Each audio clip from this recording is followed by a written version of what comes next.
the orthoPAC, hosted by Sam Dyer. Welcome to the orthoPAC, where we discuss up-to-date orthopedic topics for the busy clinician. I invite you to sit back and relax as I attempt to fill in the gaps between education, current events, and real-world practice. Today's guest is Laura Gerstner.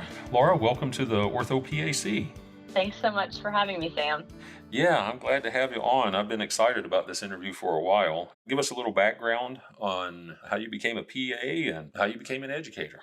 Absolutely. So I actually started my undergrad college career in engineering, but I didn't last in that very long and quickly realized that medicine was definitely more my cup of tea and the field that I thought that I would practice in. And initially, I actually changed my major to kinesiology, thinking I would do physical therapy school. It was the summer between my junior and senior year. I had to complete an internship for my major, and I decided to do it in an orthopedics office that I had been familiar with in my hometown. And there were obviously orthopedic surgeons there, but they also had a PA.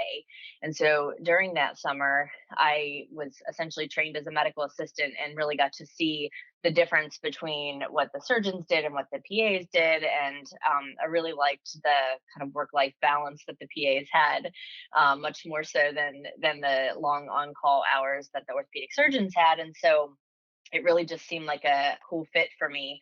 I also had been volunteering in the physical therapy clinic as an undergrad student at Penn State, and I really liked it. But I felt like, what happens if I decide I don't want to do sports medicine or the orthopedic field? I liked the lateral mobility that the PA career would give me if I chose to work in other fields of medicine.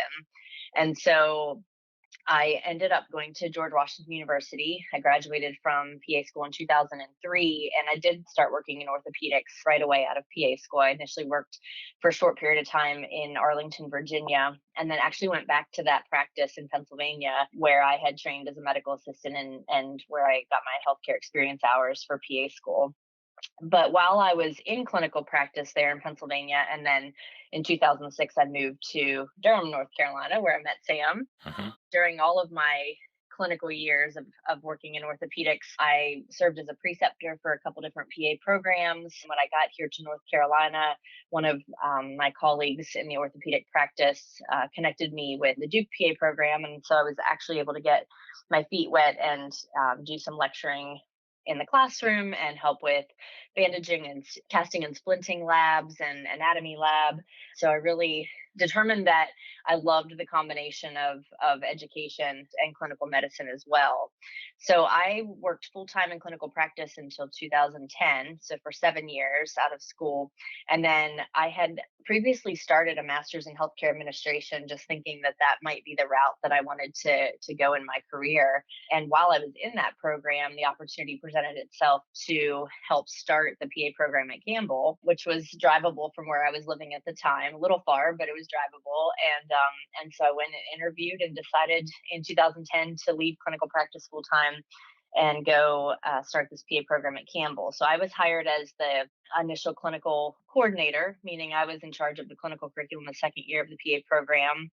And my role was, developing the curriculum, but also placing students, securing our clinical rotation sites, and coordinating all things in that second year of the program. So I have been in this position. I'm now the director of clinical education. I have a team of two other full-time or near full-time faculty and a full-time staff person, and just absolutely love it. We've graduated our eighth class now, and I still do a little bit of PRN clinical work in orthopedic urgent care, covering kind of as needed. Some years I have more shifts than others, but really my full-time role is in the PA program. And in addition to director of clinical education, I chair the admissions committee, and I've done that for most of the years I've been there. And I also serve as the faculty advisor to our student society, which is our student organization that does community service and fundraising to send our students to the National AAPA conference each year. So get to wear multiple hats, which I really enjoy as well. I'm just curious, if I'm a prospective PA student, what's going to make me more attractive as a student for the PA program? Is it having a strong GPA, the entry exams? I was hoping you might go over some things that prospective PA students might want to think about. We like to see a very well-rounded applicant. So, like I mentioned, our program in particular, and this is one of those things that when you look at one PA program, you look at one PA program. There's going to be slight differences between programs, particularly with prerequisite courses as well as with required healthcare experience. And so at Campbell, we look at the GPA and we look at both the overall GPA and the last 60 credit hours. And whichever of those two is higher is the one that we consider more heavily. Just understanding that some folks go back and do another graduate degree or maybe just perform stronger in their more recent years of schooling. And so we take whichever's higher. We look at the prerequisite GPA as well as the overall science GPA. We also look at the GRE scores, which is the graduate record examination, sort of the generic, almost like the SAT for grad school. That may be going out of favor. Their colleagues in medicine and in pharmacy have very specific entrance exams for their programs. So there's the MCAT and the PCAT for medical school and for pharmacy school. So they have actually recently developed a PA-CAT, which is the physician assistant version, and it really is focusing on the most common prerequisite courses and base knowledge in those courses. And this year was the first year that it was offered. So I do think that once we have some preliminary data and we can see how PA CAT scores translate to success in PA programs, I think if that's favorable data, you will probably see a lot of PA programs looking into that potentially in lieu of the GRE. And so I think that's going to be an important predictor of success in PA programs, more so than the GRE, which is a verbal and quantitative and a writing component to that exam, but not necessarily specific to incoming knowledge or prerequisite knowledge for PA schools. We also look at healthcare experience. I think that's really what makes PA programs and PA students unique, is that most programs require at least some amount of healthcare experience or hands-on patient care experience from applicants. And that really assures us that you've thought about it, you've worked with patients, this is definitely the field you want to get into. We require a minimum of 1,000 hours at the time of application, but our average applicant has, to be competitive, usually between 4,000 and 5,000 hours. So it's not uncommon for applicants to take a gap year or 2 or 3 and really, beef up their healthcare experience and get that experience. And the other place that helps is then it's easier to get letters of recommendation from people who have worked with you and can attest to your patient care experience, which is a really important part of the application as well. And then just taking the time to, like I said, fill in the kind of extra questions, the things to think about: community service, leadership, research, other work experience. So making sure that you take the time to fill those sections out is really important, because I want to see that somebody is well-rounded, not just that they're an exceptional student, but that they're a good student and they also have done a lot of other things to help their community or leadership roles. And one other thing I wanted to add is just taking note to when application cycles open. And if programs most of us are on rolling admissions, which means that we read and evaluate applications, interview and accept students on a rolling basis. And so if you wait until the day before the application deadline to apply, the chance of your application even being read is very slim. Like I mentioned, we have 1,500 completed applications. That doesn't even include the almost 1,000 applications that were not completed. And so we only have 54 seats, and then we accept a wait list of pretty similar to that number, usually 40 to 50 on the wait list. And so the earlier you apply in the cycle, it absolutely improves your chances of getting an interview and getting a seat in the class. Uh-huh. So that's really, really important as well. Well, I can say for all of our future colleagues, thank goodness the GRE goes away. I remember having to take that booger, and I did really well in the math and the logic part. This was before writing, but the English part, I thought I was doing good, and then I got my results. I was like, oh, that's not so great. As anyone who listens to the podcast could kind of, figure that part out. But anyways, I get clinical staff, allied health people, PAs, or people that want to go to PA school asking me to write them a letter of recommendation, and happy to do it for most folks. You said that healthcare experience is very important, and people ask me this all the time. What kind of experience? I mean, do you look more favorably on someone who, say, has done CNA work or worked in an ED as a volunteer, ENTs, RNs? I've had a variety of different backgrounds. Do you weight one more, or is it just basically in general having hours and hands-on care? Sure. So we say that the most important feature is that it's hands-on patient care. And the only minor exception to that is if you work in a behavioral medicine field and as long as you're working with patients. Obviously, you may not necessarily be touching patients, but you're working directly with patients. So if you're doing hands-on patient care, it doesn't matter to us whether it's paid or volunteer. It doesn't matter to us whether it's in a general field of medicine or a specialty. It really doesn't matter to us if you have like a certification as, let's say, an EMT or paramedic versus maybe just an on the job training medical assistant position in an office setting. So those pieces don't matter to us near as much as just making sure that it is definitely hands on patient care. One other thing I wanted to mention, a lot of times we see folks getting letters of recommendation from clinicians that they've maybe shadowed for a very short period of time, particularly PAs.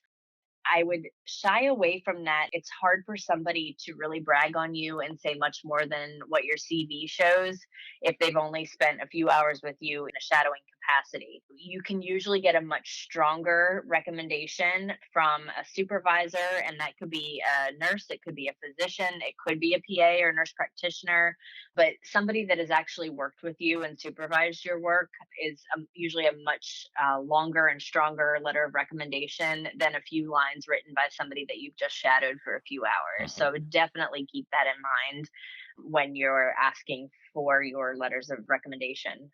Great stuff, prospective PAs. I hope you take some of this to heart. I mean, I also tell people, community service is huge, having a lot of hands on care. You want to show that you're very into it, that you want to do this job, that this is your career. Absolutely.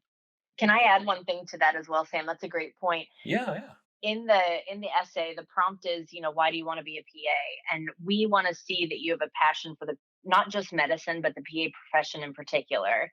And we tend to see a lot of folks say, well, PAs get to spend more time with patients. I'd like to think that was true.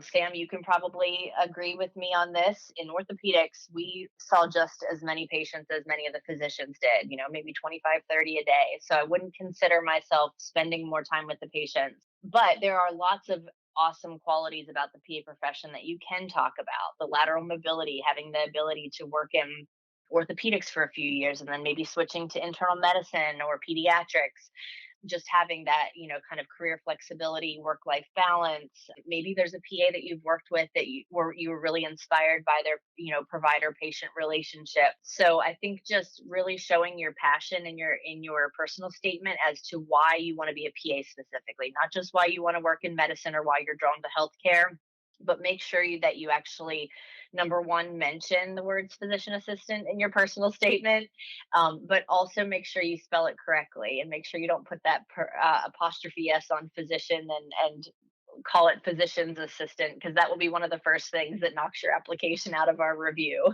So just make sure you're very careful with that as well. Oh my gosh, yeah. Yeah, make sure the grammar is right. I mean, if you're going to do this, make sure you do it right for sure. But that's great information. Thank you so much. Sure. Are there any other resources, places that they can go to research more about the profession, understand what it's like, what the programs are like, that sort of thing? Absolutely. So PAEA, which is the Physician Assistant Education Association, has a free online PA program directory. You can actually go in there and it will show you all of the accredited PA programs. And it should link you directly to their website as well. Because, like I mentioned before, you look at one PA program, you've only looked at one PA program. We all have slightly differing requirements, prerequisite requirements, and courses and hours of healthcare experience. And so you do want to make sure that you understand all of the nuances to the programs that you want to apply to and that you can meet all of their requirements. So that is found at directory.paeaonline.org. And that, like I said, is a great free resource. Another thing I would take a look at is completing a prep course for the GRE, or as this PA CAT exam becomes more widely accepted and used, put a little bit of effort at least into getting a decent score on the entrance exam that's required for the programs that you're interested in. And most of the time right now, that's going to be, for most programs, that's going to be the GRE. Hmm. And AAPA, which is the American Academy of Physician Assistants, has really great resources for prospective PA students, so you can learn more about the profession. Some of the buzzwords in the profession right now are words like optimal team practice, the wave of the future for PA practice, that we will be working with collaborating physicians. And optimal team practice really lets the amount of supervision be determined at the practice level based on the PA's amount of experience in that field of medicine.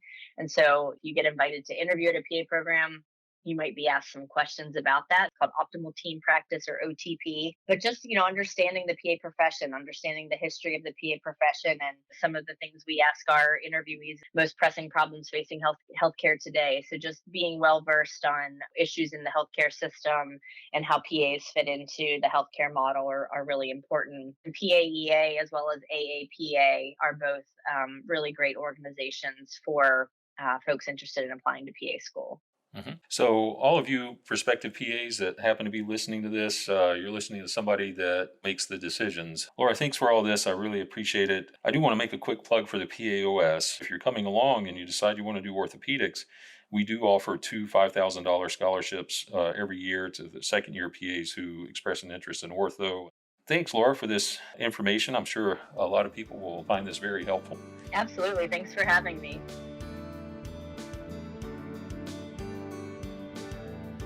Thank you for joining the orthoPAC podcast. Physician Assistants in Orthopedic Surgery is a professional organization dedicated to providing common direction for PAs in orthopedics. Learn more about membership at paos.org.